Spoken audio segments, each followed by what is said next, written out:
সোলেমান মৃধা রকেটকে ছাড়িয়ে নিতে আসলেও ওখান থেকে ছাড়িয়ে নিতে পারবে না আগামী পর্বে।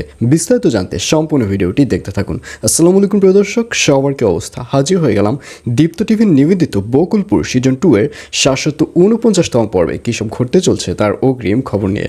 এই পর্বটিকেও মিস করবে না, কারণ এই পর্বে আপনারা দেখতে পারবেন অবশেষে সোলেমান মৃধাকে দেখা যাবে সে তার সাঙ্গপাঙ্গ নিয়ে এবার রকেটকে লীলাবতীর বাড়ি থেকে ছাড়িয়ে নিতে যাবে এবং এক পর্যায়ে রকেটকে দেখে সোলেমান মৃধা তার যে চামচা রয়েছে তাকে রকেটের বাঁধনগুলো খুলে দিতে বলবে এবং তার চামচা যখন রকেটের বাঁধন খুলতে যাবে ঠিক তখনই ওখানে লীলাবতী এসে হাজির হবে।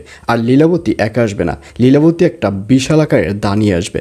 আর এটি দেখে সোলেমান মৃধা অনেক বড় ভয় পেয়ে যাবে এবং ভয় পেলেও তার যে চামচা রয়েছে সে কোনো ভয় পাবে না। তাকে রকেটের গায়ে যে দড়ি টড়ি লাগানো ছিল সব কিছু ছাড়াতে দেখা যাবে। আর ঠিক তখনই বোরহানকে দেখা যাবে সে পেছন থেকে ফাঁকা আওয়াজ করবে, অর্থাৎ পেছন থেকে আকাশের দিকে গুলি করবে।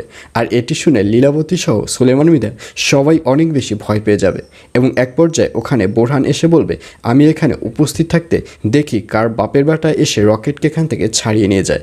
আর এইসব কথা শুনে সোলেমান মৃধা বলবে, বোরহান তুই কিন্তু দিনে দিনে অনেক বেশি পার পেয়ে যাচ্ছিস। কিন্তু এইসব কথা শুনে বোরহানের কিছুই যাবে আসবে না। বোরহান বলবে, আপনার সাহস থাকলে আপনি এখান থেকে রকেটকে ছাড়িয়ে নিয়ে যান। আর অন্যদিকে দাদাভাই এবার বকুলপুরে খুব শীঘ্রই আসতে চলছে।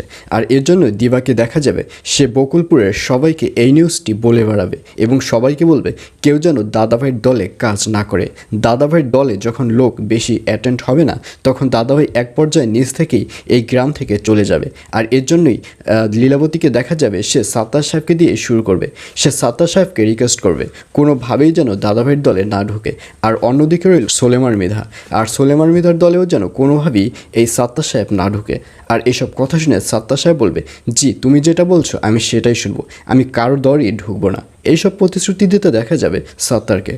আর অন্যদিকে কথায় আছে, যার জন্য চুরি করে সেই বলে চোর। আব্বাস বেগ এত কিছু করেছে তার একমাত্র আয়েশা ওয়াইফের জন্য, অর্থাৎ তার ওয়াইফের জন্য। তার ওয়াইফকে বাঁচানোর জন্যই সে সবাইকে শত্রু ভাবানো শুরু করেছে। কিন্তু এক পর্যায়ে তার ওয়াইফকেই দেখা যাবে সে তাকে ভুল বুঝে তার কাছ থেকে চলে যাবে এবং এক পর্যায়ে আব্বাস বেগের পাশে কাউকেই সে পাবে না। আর এছাড়াও থাকবে আরও আশ্চর্য সকল ঘটনা। সুতরাং সবাইকে বকুলপুর সিজন 2 এর আগামী পর্ব দেখার আমন্ত্রণ রইল।